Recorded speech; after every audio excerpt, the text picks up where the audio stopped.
Realmente es un placer estar de vuelta en casa. Me siento ahí y veo, sí, ¿qué tal? ¿Cómo estás? Luchito, ¿qué tal? Me siento ahí y veo, ese interruptor, esta losa, me acuerdo todo.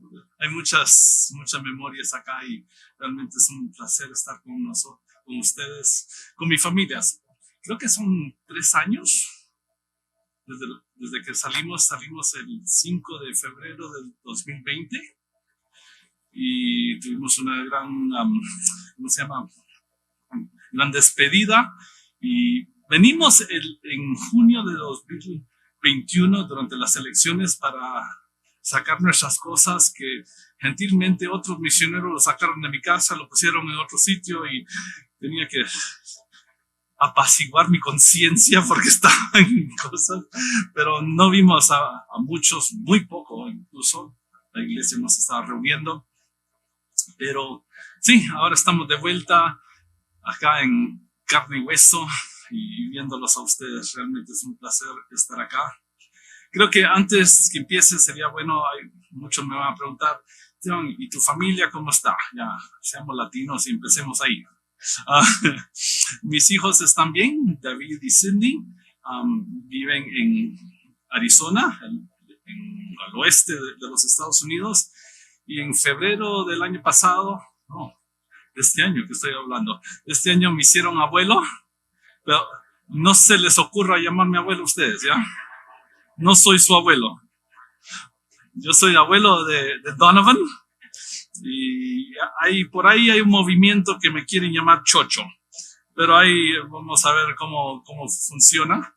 Pero ahí está, el Donovan James o DJ. Vamos a ver cómo los padres nos han dado libertad para ponerle apodo. Vamos a ver cómo nos va. Ellos están bien. Felipe es número 2, pero siempre me hace recordar que solo es 2 en orden, no es 2 en importancia. Él en octubre llegó a ser ordenado como pastor. Tuve la oportunidad de predicar en su ordenación y llorar como buen padre que hace. Pero estuvimos un bonito tiempo con él. Él es pastor de niños y de jóvenes en una iglesia en las afueras de Baltimore, en el estado de Maryland. Y sí, están bien, han comprado una casa y ubicándose. Y después Becky, la última, la peruana, que creo que estuvo acá en junio, pero no estuvo en domingo, estuvo conociendo a algunos. Como siempre, tuvo que ir a Cusco a hacer algo. Ella está bien trabajando como fisioterapeuta con su esposo Jeremy, que es profesor de educación especial. Pero están bien, los chicos bien, pasaremos Navidad con los que viven. Disculpa, Becky vive en Baltimore, o sea, tengo 2 que viven más o menos cerca, a 8 horas de viaje para Susana y yo, pero más cerca que Perú. Pero estamos bien, siempre trabajando para la obra. Viajo regular a Bolivia, Perú, Brasil y Colombia. Es mi nuevo trabajo, ahí tratando de ubicarme en todo eso. Pero Dios es bueno y siempre me da la oportunidad de regresar a Perú y comer bien. Sí, dos me dicen, ¿qué quieres comer? Mira, lo que sea, pero que no sea gringo. Si me invitas a hamburguesa, pizza, me voy a ir a otro lado ya, pero estamos bien. Susana y yo ahí seguimos trabajando. A ver qué más. Bueno, solo quiero dar un abrazo a todos, pero ¿qué les parece si oramos? Padre, gracias. Gracias porque la iglesia local o global es grande y tú en tu gran, inmensa sabiduría y amor nos reúnes y nos das un vínculo mucho más fuerte que sangre, sino tu sangre que nos une. Y gracias por eso. Padre, gracias por estar acá y Padre, pido que tu palabra hoy salte de la página de tu Biblia, de nuestras Biblias y nos toque nuestro corazón. En el nombre de Jesús oramos. Amén. La Navidad está llena de imágenes y palabras relacionadas con la luz y al sentido de vista, ¿no? Incluso dije que Arcadio me robó la introducción hoy y siguió con el segundo culto y me lo robó otra vez. No, está bien. Pero en el Antiguo Testamento se habla que en un tiempo correcto, en el tiempo adecuado, resplandeció una luz en Judá. Al llegar los Reyes Magos se hablaba de una estrella opaca, ¿no? Ya, gracias, ya, ustedes ya me conocen, ¿cómo es? Ya, que brilla, que brilló. Y los pastores vieron una gran luz y con los ángeles fueron abrumados por la luz. Parece que nosotros en este mundo, en nuestras costumbres del siglo XXI, también seguimos celebrando la Navidad con luces. Le ponemos luces al árbol, le ponemos luces a la iglesia, le celebramos con luces. Decoramos nuestras casas, cuartos con luces, y acá en el Perú celebramos a lo grande con ¿qué? Fuegos artificiales, ¿no? Con más luz. Sí, dicho sea paso, Navidad en los Estados Unidos medio aburrido, pero es otra cosa. La luz, el brillo, los fuegos artificiales son parte de nuestra celebración. Y de una manera parcial representan a la persona que celebramos en la Navidad. Pero todas las luces de la primera Navidad y todos los fuegos artificiales desde ese entonces son y seguirán siendo luces menores ante la luz que nadie ha visto. ¿Lo captaron? ¿Lo digo otra vez? Todas las luces de la primera Navidad y todos los fuegos artificiales desde ese entonces son y seguirán siendo luces menores ante la luz que nadie ha visto. Cuando entendemos a quién celebramos en la Navidad, entenderán la validez de esta afirmación. Hoy, si no se han dado cuenta, empezamos una nueva serie que me da pena que no voy a estar el próximo domingo. Voy a estar en Ciudad de Dios o en Bustamante, todavía no me decido. Disculpa, los amo, pero quiero ver cómo está pasando allá. Pero empezamos una serie de Vino Emmanuel. Y nuestro pasaje es Juan 1:18. Si tienen sus Biblias o sus aplicaciones, busquen Juan 1:18. Juan 1:18. Es un pasaje simple, pero bastante profundo y un poquito teológico. Vamos a meternos un poco en la teología y espero que saldremos bien al final. ¿Ya? Sí. A Dios nadie lo ha visto nunca.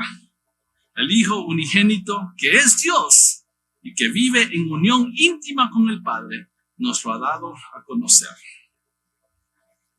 Antes de entrar en este versículo mismo, es importante verlo en el contexto. El versículo 18 es la culminación de la introducción de Juan, la introducción del Evangelio de Juan, o su versión o su perspectiva acerca de la vida, enseñanzas, muerte, resurrección de Jesús. Y Juan, en todos estos versículos, del 1 al 18, usa una palabra, el verbo, para describir el poder de Dios en cumplir sus propósitos. Aunque es una palabra inanimada, en estos versículos nos damos cuenta que no es una fuerza ni un fantasma, sino que el verbo es una persona. Una persona que existía antes de la fundación del mundo, con Dios. Incluso este verbo era Dios y creó el mundo con el poder de su palabra. En el verbo estaba la vida para el hombre, pero el hombre lo rechazó. Sin embargo, al aceptarlo, significa un cambio radical en la vida de personas que pasan de no ser hijo a tener el derecho de ser parte de la familia de Dios. Y para meter a Pablo ahí, coherederos con Cristo. Y al final de esta introducción rica encontramos otra vez el versículo. A Dios nadie lo ha visto nunca. El Hijo unigénito, que es Dios y que vive en unión íntima con el Padre, nos lo ha dado a conocer. Ahora, lo que voy a hacer es voy a disgregar de esto por frases. Pero hay un movimiento que va de una afirmación que nos puede llevar a un poco de desesperación a esperanza. ¿Ok? La primera frase, ¿quién es ese? A Dios nadie lo ha visto nunca. Es una frase interesante. Y cualquier lector de este pasaje, judío, probablemente, esta afirmación sería un poco confusa. Porque por un lado, un buen judío diría, sí, estoy de acuerdo, nadie lo ha visto, porque tenía bien clavado en su cabeza que si alguien veía a Dios, moriría. Ajá, exactamente. Éxodo 33:20 nos dice, porque nadie puede verme y seguir con vida. Ok. Pero por el otro lado, el Antiguo Testamento habla de personas que han visto a Dios, como Moisés e Isaías. En Éxodo 33 tenemos una conversación entre Dios y Moisés. Y Moisés le dice, déjame verte con todo su esplendor. No sé si Dios le dio todo su deseo, pero nos dice en Éxodo 33:22, cuando yo pase en todo mi esplendor, te pondré una hendidura de la roca y te cubriré con mi mano hasta que haya pasado. Luego retiraré la mano y podrás verme la espalda, pero mi rostro no lo verás. Siglos más tarde, Isaías dice en Isaías 6:1, en el año de la muerte del rey Usías, vi al Señor, excelso, sublime, sentado en un trono, y las orlas de su manto llenaban el templo. O sea, las preguntas que son, lo que me hago es, ¿qué hace esta afirmación? ¿O qué hacemos con estas afirmaciones con la afirmación de Juan, que dice, nadie lo ha visto, nunca? ¿Cómo entendemos a Juan entonces? La mejor manera de explicarlo es que ninguno de ellos, Moisés ni Isaías, vieron la esencia de Dios. Moisés solo vio la espalda. ¿Es la esencia tuya? No, normalmente la carita, ¿no? Ajá. Ellos solo vieron una manifestación externa de la persona de Dios, pero no vieron a Dios mismo. Un autor, y no me acuerdo quién lo dijo, a Dios nadie lo ha visto, no porque Él es invisible, y no porque no existe o no es real, sino porque nuestros ojos físicos son incapaces de detectarlo. Solo lo podemos ver con ojos de fe. Aguarden, tomen esa frase porque la vamos a ver más tarde. En cierta manera podemos describir este concepto en el español en la diferencia de saber de y conocer. Hay muchos acá que sé de ustedes, pero no los conozco. Igual, ese es el gringo que empezó la iglesia. Sabía de él, pero no lo conozco. Es lo mismo.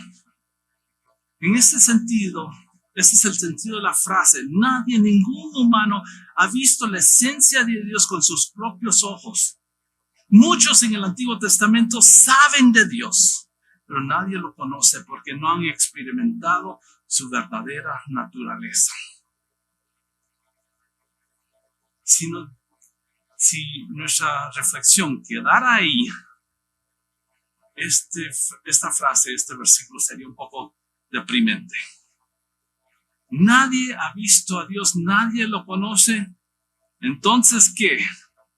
Vivimos sin Dios. Viviríamos a nuestro destino haciendo lo que nosotros podamos emanar o sacar un poco de esperanza. Pero gracias a Dios que así no termina este versículo. Es que si solo terminar ahí, nos damos cuenta que hay una gran distancia entre Dios y nosotros. No lo podemos conocer, no lo hemos visto, no lo hemos experimentado. Y no entendemos lo que significa ser un ser amado por el Dios universo. Pero el mensaje de Manuel en esta Navidad no está limitado a esta frase. La historia de la Navidad no termina con un deseo de conocer a Dios y sin tener una oportunidad para conocerlo. Gracias a Dios. No, la venida del Emmanuel, o el Verbo en este caso, nos abre un camino nuevo de esperanza para conocer a Dios que nadie ha visto. O sea, sigamos. Si solo tomamos esa frase, estamos un poquito, ¿qué va a pasar? Pero la segunda frase o frases, el Hijo unigénito, que es Dios y que vive en unión íntima con el Padre.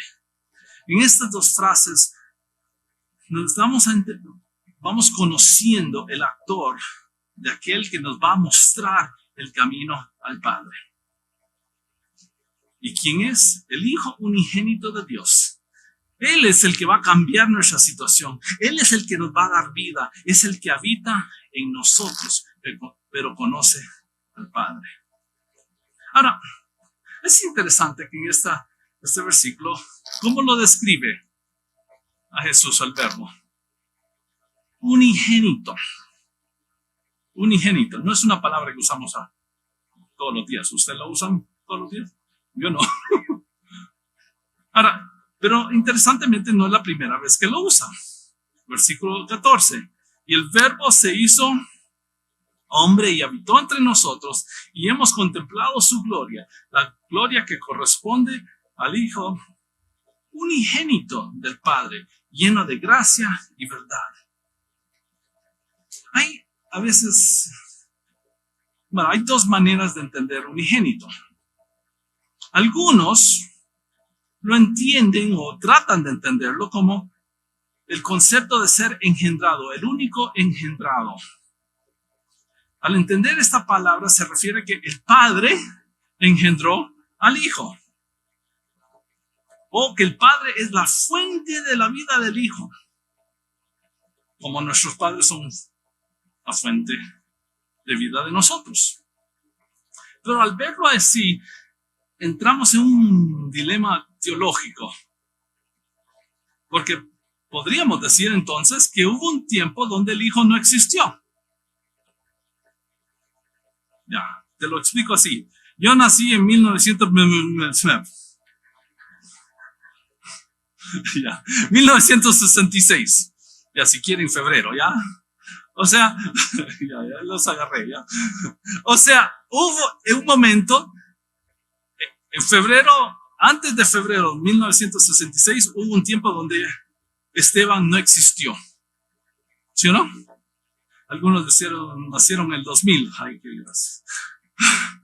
Chibolos. No, pero hay un tiempo donde no existimos. Pero el momento que decimos que el Padre engendró al Hijo, hay un momento que el Hijo, entonces el Hijo no es Dios porque no es eterno.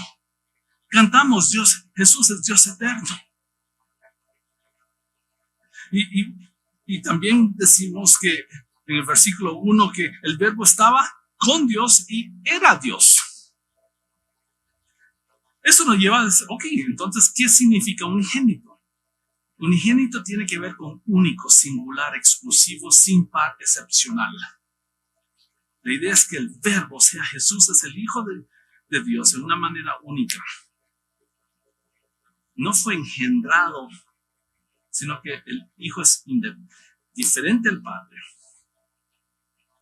Y eso encaja con el sentido original de la palabra, que es único y su contexto. Importante entender eso. Ahora, regresamos al pasaje. Nos dice que el Verbo era el Hijo unigénito, pero también que vivía, ¿cómo? ¿Qué dice su palabra? En intimidad con Dios, una relación íntima con el Padre. En este sentido, la frase es que intimidad, amor mutuo, conocimiento, dependencia. Y un teólogo muy antiguo describió esta relación como un baile entre tres personas de la Trinidad. En este baile la relación es interdependiente, donde cada persona de la Trinidad se da el uno para el otro, se aferran el uno para el otro. Sin embargo, son tres personas. Confieso que esta imagen es muy buena, pero yo, como no bailo, no lo entiendo. Porque todos, sí, algunos sí, no baila. Mi esposa también me dice, no bailes porque me pisan los pies. No es buena idea. Pero a donde voy es que es una relación íntima del Padre, el Hijo y el Espíritu Santo. Y el Verbo, o sea, el Hijo, sale, se encarna, llega a ser hombre e invita a la humanidad que participe de esa misma relación de baile, a esa misma relación íntima. Eso es lo que llamamos salvación. Él nos invita a ser parte de Dios. Esa estrecha relación entre Dios y su Hijo único es la que nos abre el entendimiento a la última frase que vamos a ver en un momento. Nos ha dado a conocer, pero nos da esperanza ante la primera frase, porque la primera frase nadie ha visto nunca. Uy, ahora nos describe quién. El Verbo, un Hijo unigénito, el que vive en una relación íntima con el Padre.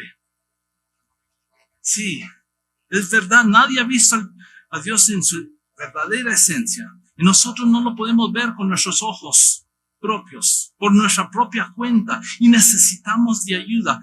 Y el momento que Juan toma el tiempo para describir la relación entre Jesús y el Padre, nos está abriendo un camino para conocer a Dios. La verdad es que solo alguien cerca de Dios, solo alguien que lo conoce, no es que solo sabe de Él, nos puede abrir el camino para que nosotros podamos ver, experimentar, sí, y conocer esa palabra otra vez. Al Dios Todopoderoso. Sigamos. Termina el versículo diciendo, nos lo ha dado a conocer. Ya podemos descansar. Empieza diciendo, nadie lo ha visto. Jesús es así, pero Él nos ha dado a conocer al Padre. La luz que nadie ha visto, ahora la podemos ver por medio de Jesús. Juan nos dice claramente que Jesús nos ha dado a conocer a Dios. Y usa un verbo muy interesante, dar a conocer. Tiene la idea de explicar, por un lado, pero también de contar una narrativa o simplemente narrar. Cuando eso es aplicado a Jesús, al Jesús encarnado y al Dios invisible que nadie ha visto, podemos decir que Jesús narra a Dios. Jesús es la narración de Dios. En sus enseñanzas, en sus milagros, en su trato con la gente, en su muerte, su crucifixión, Jesús narra y explica la persona de Dios. No hay ningún hecho en la vida de Jesús que Él no narre quién es Dios. Todo lo que hace funciona como una ventana para que nosotros podamos ver a Dios. ¿Qué dijimos al principio? Nadie lo ha visto. Pero por medio de Jesús es una ventana que lo podemos ver. El amor de Dios se narra en el trato de Jesús ante la mujer extranjera en los evangelios. El amor de Dios se narra en la crucifixión de Jesús. El poder de Dios se narra en los milagros de Jesús. La vida de Jesús se narra en la resurrección de Jesús. La provisión de Jesús se narra en la enseñanza de Jesús de ser el pan de vida y su milagro de alimentar a los 5,000. La ternura de Dios se narra en que Jesús acepta a los niños que vengan a Él. ¿Sigo? Lean los evangelios. Y piensen así. ¿Cómo veo, cómo entiendo quién es Dios? Por medio de Cristo. Cada uno de los atributos de Dios son narrados. Cada uno de los atributos de Dios cobran vida en la persona, actividad, muerte, resurrección de Jesús. Por eso, cuando Felipe, más adelante en Juan, le dice, Señor, dijo Felipe, muéstranos al Padre, y con eso nos basta. Estaremos felices con eso. Jesús, como le digo a por 3 años ha estado caminando contigo. Porque Jesús narra al Padre. Todo lo que Felipe había experimentado siguiendo a Jesús era caminar con Dios mismo. Y Jesús le aclara, el que me ha visto a mí, ha visto al Padre. Es por medio de Jesús que vemos lo que nadie ha visto. Es por medio de Jesús que vemos lo que Moisés e Isaías nunca vieron, la esencia de Dios. Y por medio de Jesús tenemos la oportunidad de pasar de saber de Dios a conocerlo. Mira lo que dice Hebreos 1, del 1 al 3. Dios, que muchas veces y de varias maneras habló a nuestros antepasados en otras épocas por medio de los profetas, en estos días finales nos ha hablado por medio de su Hijo. A este lo designó heredero de todo y por medio de él se hizo el universo. El Hijo es el resplandor de la gloria de Dios, la fiel imagen de lo que Él es y que Él sostiene todas las cosas con su palabra poderosa. Después de llevar a cabo la purificación de sus pecados, se sentó a la derecha de la majestad en las alturas. Lo mismo que está diciendo Juan. Pero acá el autor de Hebreos nos mete otra frasecita nueva. Juan, después de llevar a cabo la purificación de los pecados, se está refiriendo a la crucifixión. En este último acto, la vida de Jesús, la cual no es solo una ventana a conocer a Dios, no solo Jesús narra y nos describe quién es Dios, sino que también abre el camino para que nosotros lo podamos conocer. Él dio su vida por nosotros en la cruz, pagando el precio de nuestra rebelión y el pecado, abriendo un camino en Él mismo para que tengamos vida eterna, una vida completamente distinta a la que vivimos ahora. Es aquí que encontramos el paz, el mensaje de Navidad. El niño en el pesebre, el niño celebrado por los Reyes Magos, adorado por los ángeles, adorado por los pastores. Es el hombre Emmanuel quien nos narra la persona de Dios. En esta Navidad celebramos la venida del Dios encarnado, quien nos cuenta, nos muestra, nos ilustra, nos permite ver lo que normalmente no podemos ver. A Dios. Y aún mejor, nos abre el camino para conocer a Dios, no solo saber de Él. Toda su vida es una ventana y una puerta para verlo. Pero sabiendo esto, está bien. Pero Esteban, ¿qué hago? ¿Qué voy a hacer? Regresemos a Felipe, porque creo la interacción entre Felipe y Jesús, ahí a donde vemos, nos ayuda a entender los pasos prácticos que debemos tomar. En Juan 14, un poquito más adelante, versículos 8 al 12. Mientras lo leo, quiero que ustedes vayan contando cuántas veces es que Jesús usa la palabra creer, ¿ok? Lo voy a leer. Señor, dijo Felipe, muéstranos al Padre y con eso nos basta. Pero Jesús responde diciendo, el que me ha visto a mí, ha visto al Padre. ¿Cómo puedes decirme muéstranos al Padre? ¿Acaso no crees que yo estoy en el Padre y que el Padre está en mí? Las palabras que yo les comunico no las hablo como cosa mía, sino que es el Padre que está en mí. Él realiza sus obras. Créanme cuando les digo que yo estoy en mi Padre y que el Padre está en mí. O al menos créanme por las obras mismas.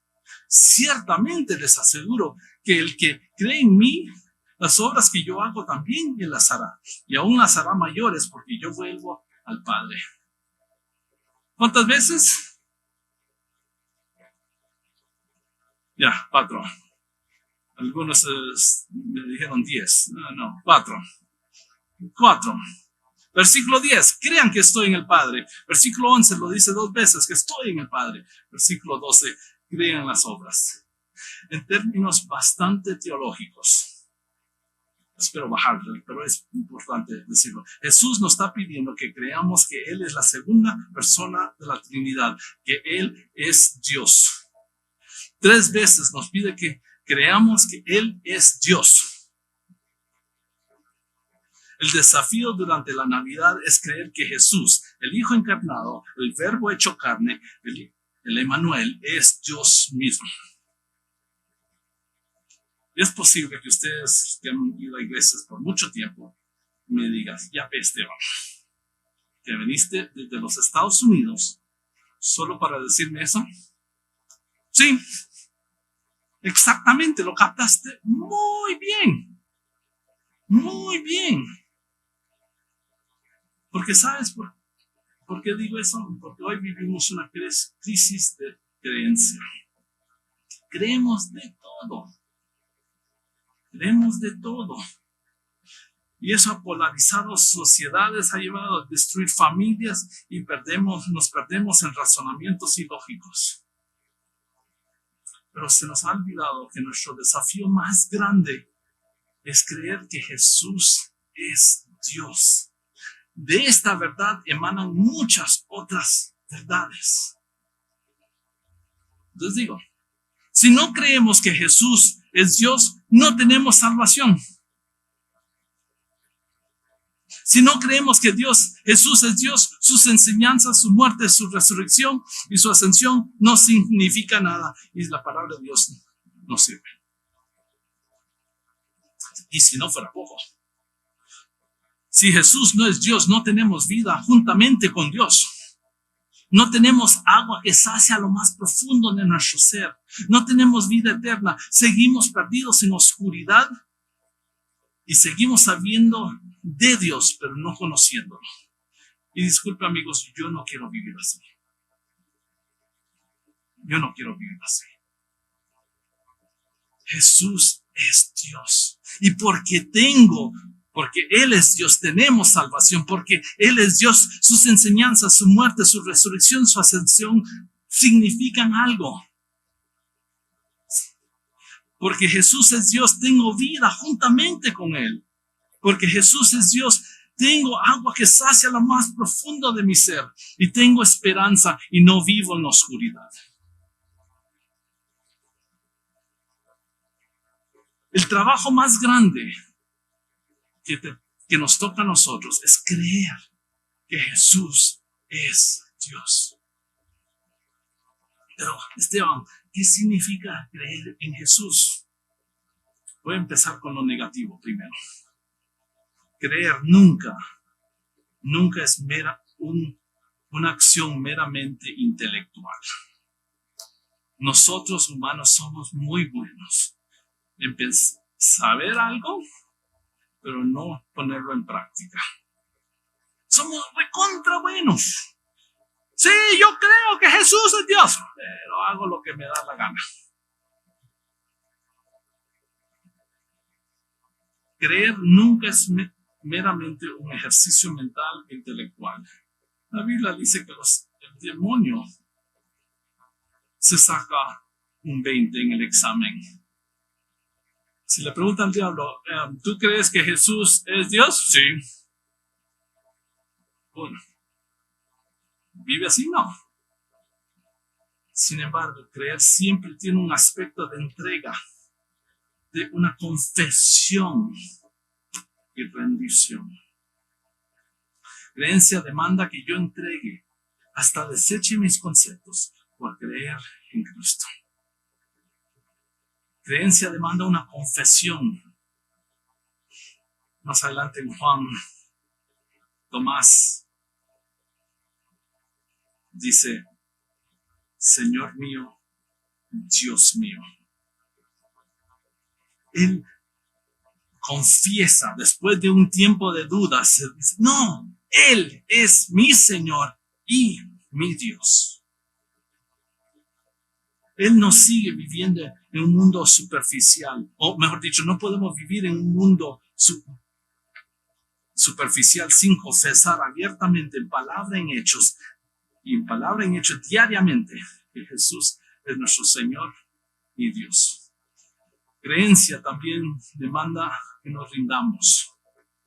Si Jesús es Dios, el Dios que creó los cielos y la tierra, que te creó a ti, Él demanda tu única, exclusiva adoración.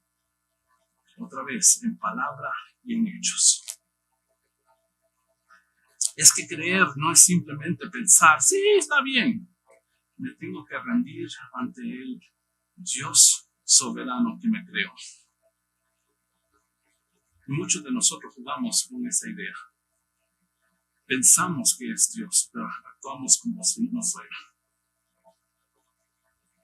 En esta Navidad celebramos la venida de Jesús, el único Hijo de Dios, que está con su Padre y vive en intimidad con Él y nos invita a creer. ¿Creerás?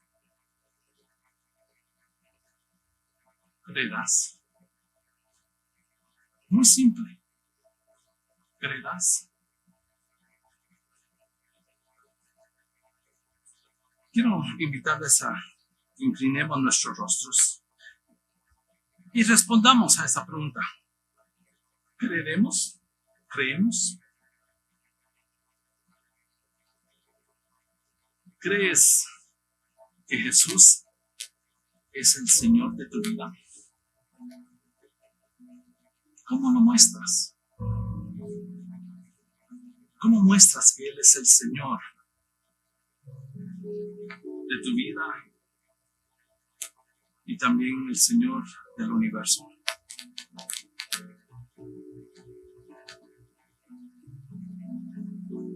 ¿Qué estás dispuesto a entregarle? ¿Qué conceptos tuyos tienes que desechar para que Jesús sea Señor de tu vida? ¿Qué cosas no te impiden hincarte ante Él como el Señor de tu vida?